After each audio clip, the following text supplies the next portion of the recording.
On the morning of July 3, 2012, shocking news spread across the United States. Andy Griffith, the man regarded as the father of a nation through his role as Sheriff Andy Taylor, had passed away at his home on Roanoke Island, North Carolina. But what truly stunned the public and the media was not just the death of a legend, but what happened immediately afterward. Just 4 hours and 53 minutes after his final breath, Andy Griffith's body had already been laid to rest.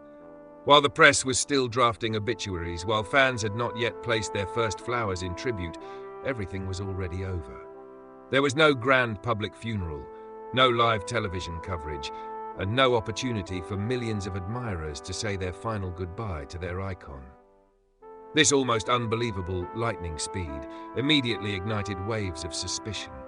Tabloids began raising questions about a possible cover-up scandal, or even a betrayal of the love fans had given him for over 50 years. Why would a man who devoted his life to the public, always appearing warm and approachable, choose to leave the world in such absolute silence and haste? To understand the reason behind this dramatic final act, we must go back to where it all began, a small, impoverished town that shaped who he truly was. Andy Griffith's humility and desire to protect his personal identity were not accidental. They were born from the dusty streets of Mount Airy, North Carolina. Born in 1926, Andy grew up in a working-class family struggling with extreme poverty. Their small home had no running water, and every meal was a burden on his parents' shoulders. In that hardship, Andy quickly realized a harsh truth. Society often judges people by their wealth. This shaped a protective shell and a firm belief that talent is not a privilege reserved for the rich. He found his first comfort and strength in the church choir, where his natural storytelling and voice began to take form. Fortunately, his life changed thanks to the encouragement of drama teacher Ed Mickey. Through him, Andy realized his voice could be his way out of poverty. He committed to studying music at the University of North Carolina at Chapel Hill. There, the poor boy from Mount Airy began to understand that to survive in this world, he needed to become something the public desired, even if it meant hiding his true self behind his roles. These difficult years planted the seed of the greatest conflict of his life, gratitude toward the audience, but also a fear of being consumed by them. Andy Griffith's path to fame was not paved with ease, but built on calculated transformations. He first made a splash in entertainment with the comedic monologue, What It Was Football, a naive yet sharp take on American football.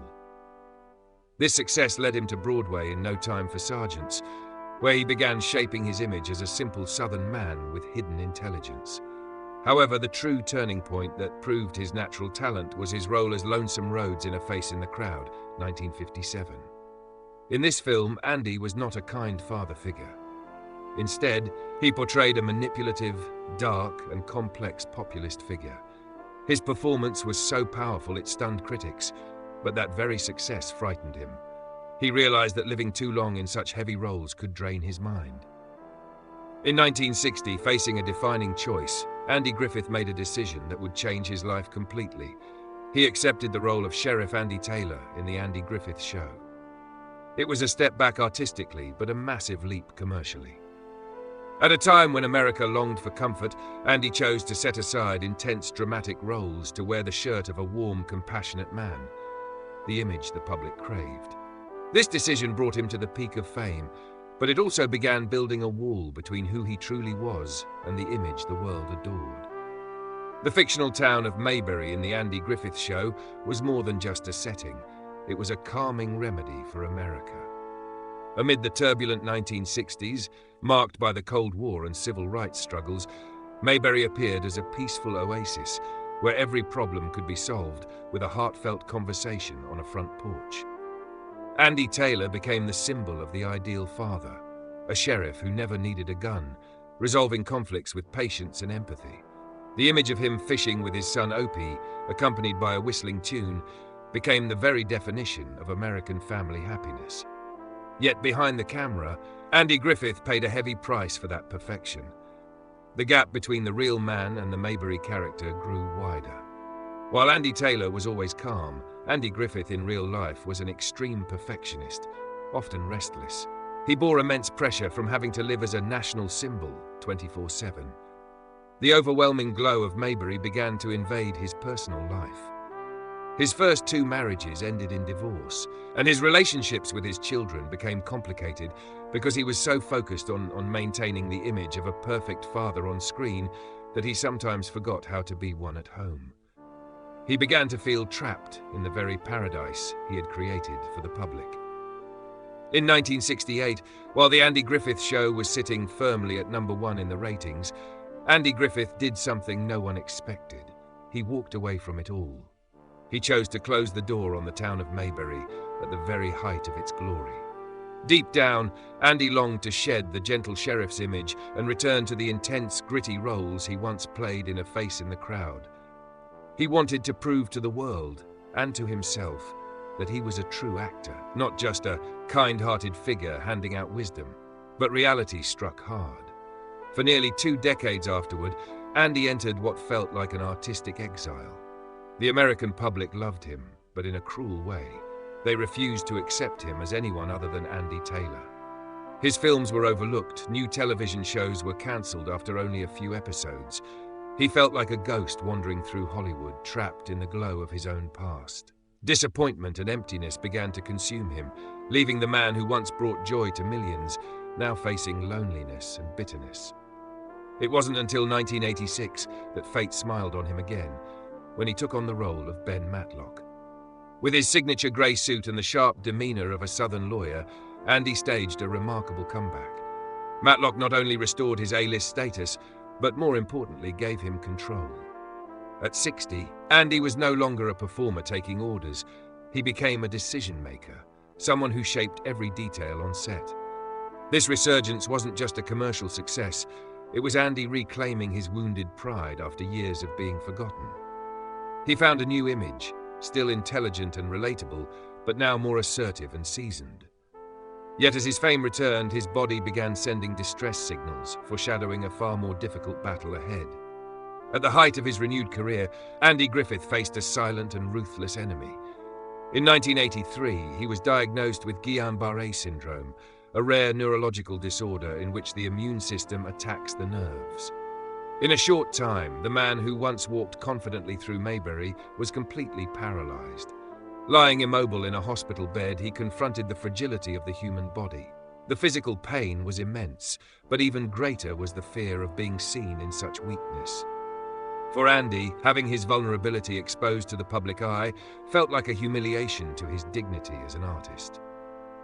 It was in those darkest moments that a powerful desire took root, the desire to become invisible.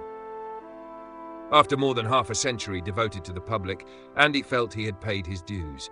He did not want his death to become a media spectacle, a performance measured in ratings. He wanted absolute privacy, the very thing he had lost since 1960. The person who helped him achieve that secluded life was his third wife, Cindy Knight. Married in 1983, she was not just his partner, but his protector against the outside world. Together, they retreated to Roanoke Island, building a peaceful refuge where Andy could simply be himself. An aging man in quiet solitude, rather than a symbol forced to smile endlessly. Andy Griffith prepared for his passing the same way he approached his work, with precision, care, and absolute control. His death was not an accident, but the final act of a carefully orchestrated script. He never wanted a grand public funeral. Instead, he wished to return to the earth in silence on Roanoke Island. When his final breath faded on the morning of July 3rd, 2012, a plan was immediately set in motion. His family utilized North Carolina's legal provisions, which allow rapid burial on private land with family consent. Andy had arranged everything years in advance to ensure his body would not pass through a morgue or be exposed to public scrutiny. Working closely with local officials and trusted neighbors, his family completed all procedures in complete secrecy. While the world was still asleep, they quietly finalized documents and moved his body to the family burial site on his property. By the time news of his passing broke at 11:30 a.m., Andy Griffith was already resting beneath the soil, accompanied only by the sound of ocean waves. By completing everything in under 5 hours, he carried out one final dignified act, denying the media the chance to turn his death into a spectacle and preserving the privacy he long desired.